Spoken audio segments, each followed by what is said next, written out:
You're right guys, it's Capcom Tom here and welcome to a FIFA 13 gameplay video where we're actually going to be talking about FIFA 14, squad builders, team builders and just how they're generally going to work on my channel, recommendations I would have for you, etc, etc. And we're not going to be talking about specific players, we're going to be talking about formations and how the squads or teams should be built up in general. So something that's quite interesting, I'd say try and hang on to what I'm saying because it's kind of confusing for me to try and explain, but I'll do my best and hopefully a lot of you will get it. But if you have any questions at the end, feel free to put it down in the comment section and I will do my best to answer them. So there you go. Now we're playing in the Gold Cup on FIFA 13 Ultimate Team using my Bundesliga 352 with Aguero and Balotelli up front. Really strong squad. Really would recommend that you try it out. It's a lot of fun to use and I've scored a lot of goals. And to be honest, going back to FIFA 13 after not having played it for about a week and a half, I've absolutely loved it. I've played it for probably about 3 or 4 hours the last 2 nights. So you can see how fun it must be because I'm not actually doing it. Usually I play FIFA, record it, do it for work, but you know, for the last couple of nights I've just played it for fun, and that's what the game's for really. It's not there to be played to make videos, it's there to be played to, you know, have fun. But it's difficult for me obviously to try and separate those two things. But yeah, last couple of nights, loved it, would recommend that you try it, especially if you're struggling and getting really stressed out on the web app, not being able to pick up any bargains. So before we get into the actual commentary, if you want to buy any Ultimate Team coins, go and check out futcoinemporium.com, their link will be down in the description. And yeah, what we're talking about is the FIFA 14 squad builders, how they should work. So when you're building a squad, in fact, let's go back to the beginning and I'll sort of explain where this sort of idea has come from. So yesterday, I watched Air Japes' Path to Power. Now, he's happened to mention something along the lines of, because there's no longer formation cards in the game, it means that you're a lot freer to actually change your formation up and use different formation with the same team. So you can use the same players in different formations and, you know, try them out in different formations, etc, etc.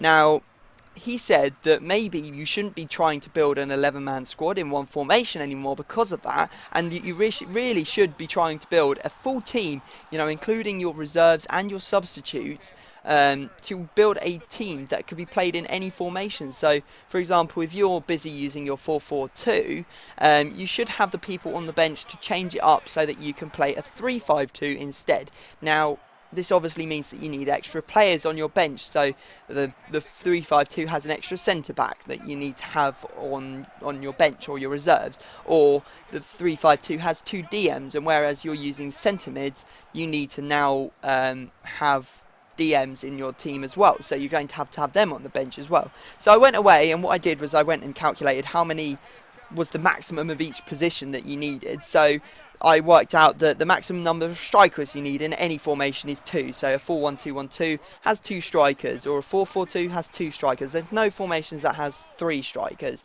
There's only 1 centre forward needed. There's 3 cams in a 4-2-3-1. So, you know, you've got 3 cams in your 4-2-3-1, and if you want to use the 4-2-3-1, you're going to have 3 cams on your substitute bench or in your team already. So I went away and added them all up. So we have 2, I'll go through them real quick, 2 strikers, 1 centre forward, 3 cams, 3 centre mids, 2 CDMs, 3 centre backs, 1 goalkeeper. Then there's a left and a right wing, a left and a right mid, a left forward and a right forward, left back and right back, left wing back, right wing back, and that comes to a number of 25 in total positions that you will need to actually play every single formation on the game with one squad. Now, the only problem is that you only have 23 spots on your team. So you have your 11 outfield players, and then you have 12, or you have 7 substitutes and 5 reserves, which adds up to 23.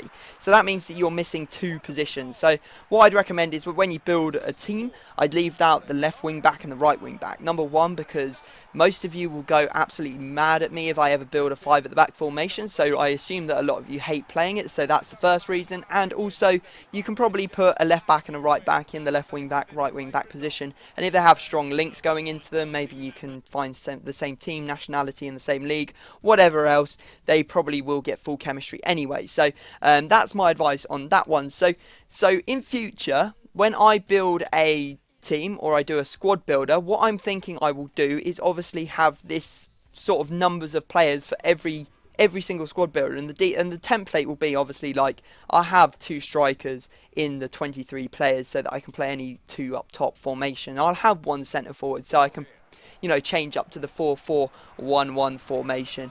I'll have 3 centre attacking mids so that I can occasionally use the 4-2-3-1 formation. I'll have 2 CDMs so that I can use the second 4-4-2 formation that has the 2 DMs, or a 3-5-2 or a 4-2-2-2. That's what I'm trying to get at, is that at the end of the day, I'm going to have to, if I want to be able to use every formation, I'm going to have every position covered, and that's why I've got them. I'll put the actual numbers of positions or players or whatever down in the description so that you can then go away and then think about it for yourself.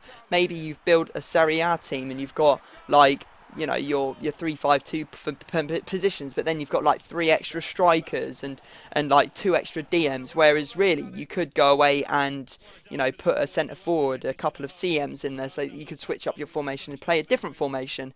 So I hope that sort of makes sense, guys. It was a bit of a difficult one for me to explain what I was trying to get at, but I hope that you've all understood. Obviously, as I said, if you do have any questions, put it down in the comments section.